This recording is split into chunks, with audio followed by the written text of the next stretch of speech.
It's very simple. The authorities have no way of controlling criminals, so they control the law-abiding, because we're an easy target. And now, some members of Parliament are questioning the government's anti-gun agenda, an agenda that has, without a doubt, failed. The use of weapons in crime has risen dramatically.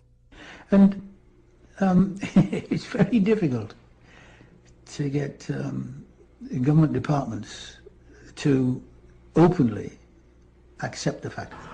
Politicians refusing to face the facts, while the police are forced to every day. It's totally out of control. This police officer, who feared he'd lose his job for speaking out, asked to remain anonymous. He said for the first time ever, bobbies are carrying firearms, but they're still outgunned by criminals who can buy whatever they want on the black market. Every officer now in this country gets issued with body armour. When I joined the police service back in the 80s, we didn't have any of this. We had a wooden truncheon and a set of chain link handcuffs. The firearms laws have been tightened up since. Why do we still need this equipment? Simply because the criminals have the weapons and they're prepared to use them. Gun policy's gone tragically wrong, and police morale at an all-time low. I feel let down by the politicians, by the senior management in the police. I feel at present I cannot give the public the service they demand and expect. And as this officer made very clear, it's a law built on a lie. The politicians, basically, they have misled the public. They said, if we ban handguns, the country's going to be a safer place. They ban the handguns, the country is not a safer place. Why are British people not to be trusted? And I think that says a lot about the government. Citizens left defenseless, now victims of the very laws passed to protect them, and asking how many more Tony Martins will there be.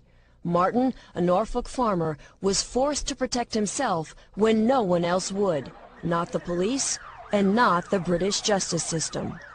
What happened at this farmhouse owned by Tony Martin 4 years ago has struck a real nerve, not only in this country, but internationally.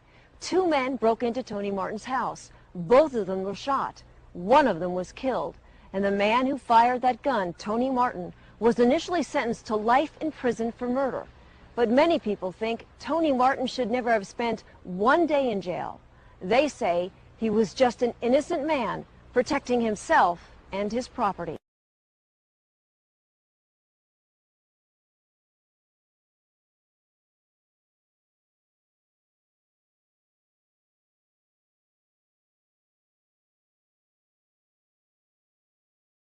Good morning. On the island of Tasmania, the worst massacre in Australian history is finally over. At least 34 people were killed and 4 others critically wounded when a 29-year-old gunman with a history of mental problems opened fire in a popular tourist area. The carnage came to an end only this morning after the gunman caught fire following a 12-hour standoff with police. He's alive and in custody today, Monday, April the 29th, 1996.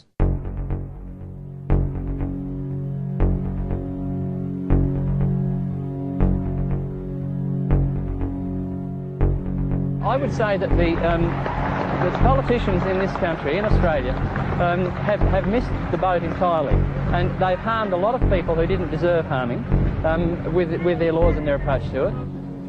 A gun buyback that forced law-abiding citizens to surrender their firearms in a nationwide roundup and meltdown of all semi-automatic firearms and pump-action rifles and shotguns. 640,000 ordinary conventional firearms confiscated and destroyed.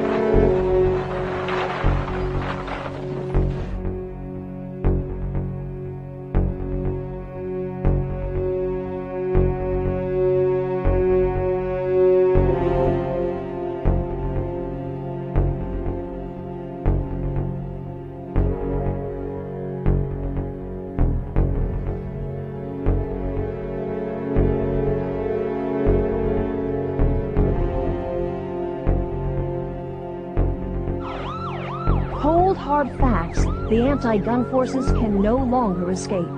Armed robberies have skyrocketed, up 69%. Assaults involving guns rose 28%. Gun murders increased 19%. And a new phenomenon, home invasions jumped 21%. An increase politicians insist they can't explain what's happening today is that the offender, the bad guys, are happy to break into somebody's house. They're not frightened to break into somebody's house while they're at home. Gun laws that have backfired. And Australians who have been forced to hide behind bars and deadbolts. Some are even installing extensive security systems.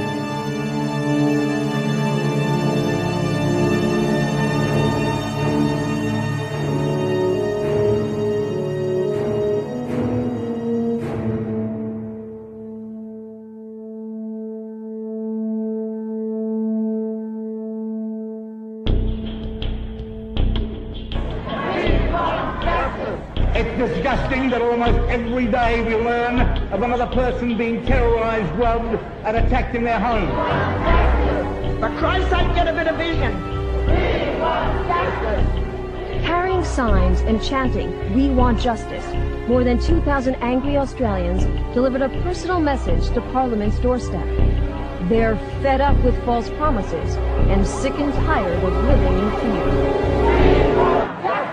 The bottom line is people want to know that they have a right to defend themselves. Their warning to Americans: don't think it can't happen to you. It can, and it already is. Unless you, as a firearms owner, get off your butt now and start to oppose those that want to take them off of you right here and now, I would say that within 5 to 10 years, the restrictions on gun owners in America will be similar to what happens in Australia. Don't trust your politicians. Get in there, keep on their backs. Be a member of the NRA, be a member of your local gun club. Be part of the NRA and never, ever, ever give up your freedoms, because that's, in the end, that's all you've got. If you think you have rights, tomorrow the government can take them away from you. I think the Americans have to be very, very careful, because, you know, their rights will be quickly eroded, as ours have, and we don't have a chance in hell of getting those rights back.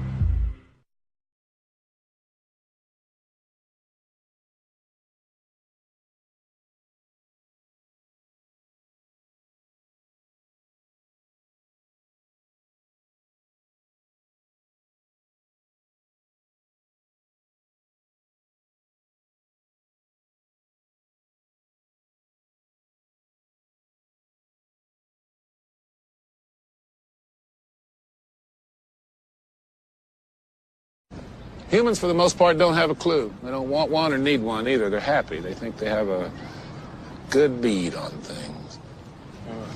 Well, why the big secret? People are smart. They can handle it. A person is smart. People are dumb, panicky, dangerous animals, and you know it. 1,500 years ago, everybody knew the Earth was the center of the universe. 500 years ago, everybody knew the Earth was flat. And 15 minutes ago, you knew that people were alone on this planet. Imagine what you'll know tomorrow.